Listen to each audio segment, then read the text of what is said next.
బీహార్ ఓట్ల సవాల్ రంగంలోకి మమతా బెనర్జీ చాలా పెద్ద అంశం వర్మ. మనం కంటిన్యూస్గా చర్చిస్తున్నాము. చాలామంది ఇదవ్వట్లేదు, కానీ వాళ్ళు ప్రకటన చేశారు ఎన్నికల సంఘం. ఖచ్చితంగా మనం అనుకున్న 35 లక్షలు అంటే 35.71 లక్షల ఓటర్లు వాళ్ళకు ఉన్న అడ్రస్సుల్లో లేరు అని ఆరోపణ ఎలక్షన్ కమిషన్ ప్రకటించింది. EC SIR drive sees 35.7 lakh Bihar voters not at their address. Not at their address అనేది ఏంటి వర్మ? ఇప్పుడు మీకు ఒక అడ్రస్ ఉంది, ఒక ఫ్యామిలీ ఉంది, వాళ్ళు వచ్చినప్పుడు ఆ సమయంలో మీరు లేరు. లేదు, మీరు ఒక చోట ఇల్లు పర్మనెంట్ అడ్రస్ పెట్టుకొని ఇంకో చోట ఉద్యోగమో లేకపోతే ఇంకో చోట పనో వ్యాపారమో మీరు చేసుకుంటున్నారు. మేము వచ్చిన రోజు మీరు అక్కడ కనపడలేదు కాబట్టి మీరు అక్కడి వాళ్ళు కాదు, మీకు ఓటు లేదు అని చెప్తే ఇది ఏ విధమైన ధర్మం, ఏ విధమైన రాజ్యాంగ సూత్రం? అది పెద్ద ప్రశ్న. అందులో వలస కార్మికులు, మొన్న నేను చూసే హైదరాబాద్ బీహారీ అసోసియేషన్ వాళ్ళ ప్రకటన, కనీసం 12 లక్షల మంది వలస కార్మికులు హైదరాబాద్లోనే ఉన్నారని వాళ్ళు చెప్తున్నారు. అసలు వాళ్ళు లేకపోతే భారతదేశంలో నిర్మాణ పరిశ్రమలో కనీసం ఒక 4వ వంతు నడవదు. వీళ్ళ మీదే ఆధారపడి ఈ మైగ్రెంట్ లేబర్ మీదే నడుస్తూ ఉంది. సో ముస్లిమ్స్, మైగ్రెంట్ లేబరు, బెంగాలీసు, ఇలా ఒక 4-5 రకాలైన ప్రజలు, ఓటర్లు దీనివల్ల తీవ్రంగా దెబ్బతింటున్నారు. నేను మీకు ఇంకొకటి కూడా చూపిస్తున్నాను. ఈరోజు టైమ్స్లో వ్యాసం అన్నమాట ఇది. The voter and the commission.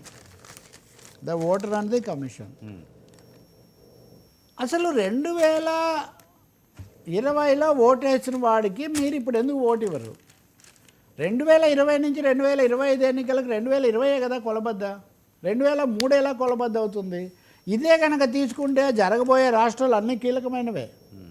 Assam, Bengal, Kerala, Tamil Nadu అన్నీ కూడా ప్రతిపక్షాలు సవాల్ చేసేవి, చాలా క్రూషియల్ స్టేట్స్.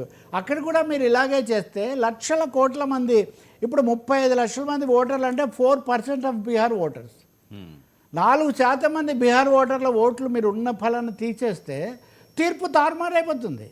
మొన్న అదే కదా, ఇప్పుడు ఆంధ్రప్రదేశ్లో 55 లక్షల ఓట్లు అంటే 55 లక్షలతో తీర్పు తారుమారైపోతుంది. అనేక చోట్ల ఒక చోట ఒక్క ఓటు తేడా ఉండొచ్చు, ఒక చోట లక్ష ఉండొచ్చు. అది కాదు. కాబట్టి తీవ్ర సంక్షోభానికి ఎన్నికల సంఘం యొక్క వైఖరి, నిర్ణయం కారణమవుతున్నాయి.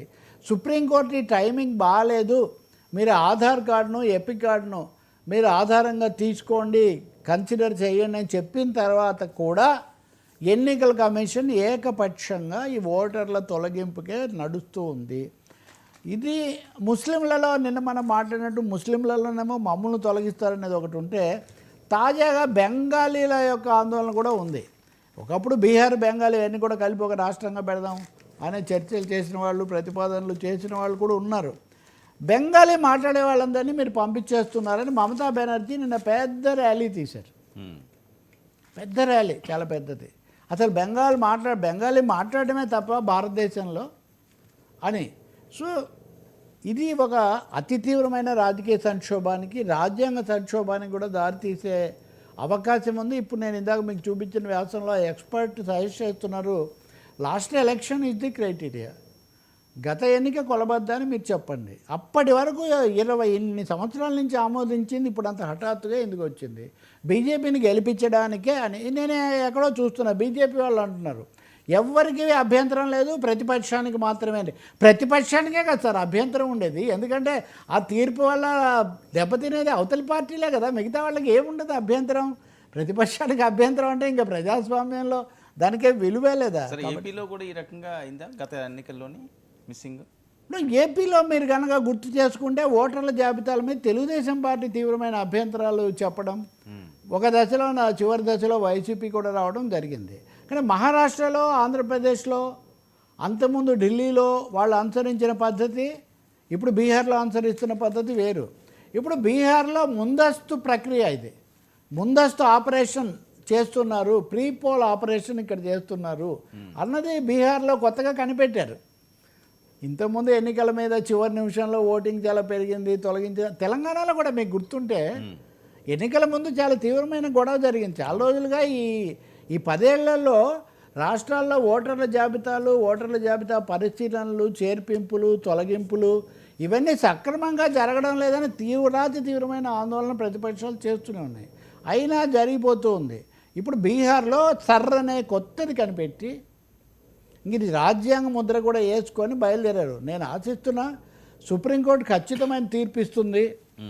ఎందుకంటే వాళ్ళు ఇప్పటికైతే మీ ఇష్టం, మీకు అధికారం ఉంది. ఇప్పుడు ఉదాహరణకి చర్చ చేసే అధికారం మీకు ఉంది. దానిని ఎవరు ఆపలేరు కదా ఉదాహరణకు. సో అక్కడ ఎన్నికల సంఘం రాజ్యాంగబద్ధంగా వాళ్ళు చేసే హక్కు వాళ్ళకు ఉంది, చేయనండి. అది సక్రమంగా ఉందా లేదా నేను తర్వాత చెప్తాను. సో జూలై 25 వాళ్ళు పెట్టిన డెడ్లైన్.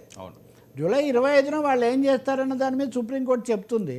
సుప్రీంకోర్టు బీహార్లో విషయాలు చక్కదిద్దుతుందని, ఇలాంటి అస్తవ్యస్తమైన అనుమానాస్పద పరిస్థితులు మిగిలిన రాష్ట్రాల్లో రాకుండా చూస్తుందని మనం భావించాలి.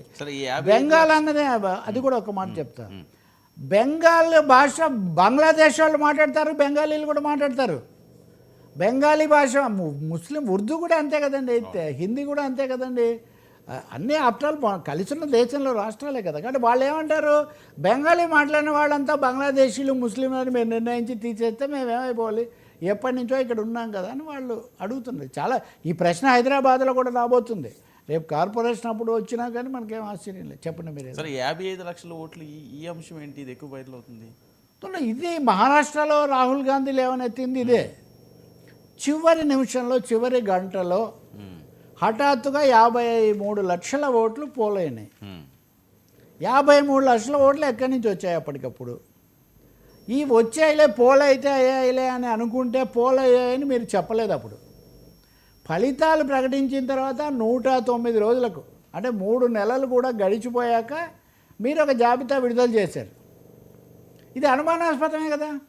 ఇప్పుడు చట్టాలు ఏం చెప్తాయండి, వెంటనే చెప్పాలి. ఇప్పుడు పరీక్ష రాసిన వాడు, పరీక్ష విద్యార్థి ఉన్నాడు, పరీక్ష పేపర్ అక్కడ ఇచ్చి వెళ్ళాలి. కానీ నేను పరీక్ష రాశానండి, ఎల్లుండి ఇంటికి వెళ్ళి చిత్తి అంటే మీకు సందేహమే కదా, అది ఖచ్చితంగా అనుమానాస్పదమే కదా అది. కాబట్టి ఎందుకండి ఎలక్ట్రానిక్ వాచీలు ఇవన్నీ ఎందుకు వచ్చాయి? ఇవి split seconds, millionth of second కూడా రికార్డ్ చేసే పరికరాలు ఇప్పుడు ఉంటే, మీరు 109 రోజుల తర్వాత మేము వాటిని అప్లోడ్ చేస్తామంటే ఈ లోపల ఏమేమి లోడ్ చేశారో, ఎక్కడెక్కడ చేశారో మాకేంటి అది వైసీపీ వాళ్ళ ప్రశ్న. వైసీపీ వాళ్ళ ప్రశ్న అదే, రాహుల్ గాంధీ ప్రశ్న అదే. రాహుల్ గాంధీ అన్నదేంటి, మహారాష్ట్రలో ఎన్నికలప్పుడు టక్కరి చేశారు, మాయ చేశారు, బీహార్లో ముందే చేస్తున్నారు, మాయాజాలం అడ్వాన్స్ చేశారు అని.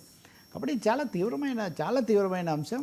ఇందాక నేను అన్నట్టు ఈ 4 రాష్ట్రాల్లో కూడా ఇదే జరిగితే అది దాదాపు సంచలనం అవుతుంది.